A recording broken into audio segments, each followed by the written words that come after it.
Let's move on to something more exciting and interesting, which is, I think, one of the most underreported stories this week, namely that it has come out in testimony that the FBI apparently offered Christopher Steele, the man behind the Steele dossier that said Donald Trump was a Russian asset, and a lot more gross stuff along with that.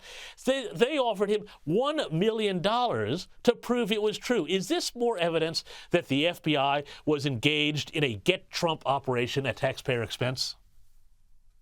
Sure, it is. And they're struggling with it. They really are. They have the FBI, the Department of Justice, has a credibility problem right now in the United States of America. There's a lot of people who aren't really surprised to see that they offered Christopher Steele $1 million to get dirt on Donald Trump. It plays into the same sort of background, the same sort of narrative about that 2016 election when the FBI lied to a FISA court, our Foreign Intelligence Surveillance Court, in order to spy on the Trump campaign during the campaign. That came out after the election. So there's been several things that have sort of pointed out the fact to anybody who wants to pay attention that the FBI was out to get Donald Trump. And that's a problem for us as a nation. It's a problem for the Democrats as a political party.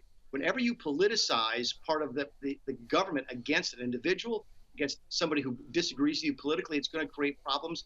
And it is creating problems here. We don't need more problems right now, that's for sure. And I mean, just on that issue of the politicized investigatory apparatus, you know, we keep getting more signals that Hunter Biden is going to be indicted. But do you think that when you combine what we've talked about before, do you think that's now increasing the chances that they're going to make it a 2-for-1 deal and really make their real target Donald Trump? Yeah, I think they're going after Trump is what this comes down to. I think that the FBI will seek. They know they have a credibility problem, and I guess one way they can try and fix it is to say, well, we're going after the president's son as well. We're going to indict Hunter Biden. So clearly, look at us. We're above politics. If we were really political, we would never indict the sitting president's son. And they're looking for sort of an inoculation, an immunization against going after Donald Trump. But I don't think anybody really expects them not to indict Donald Trump at this time. It's sort of what has to happen next. I don't think it moves the needle one iota, one way or the other politically, but it's probably what's going to happen.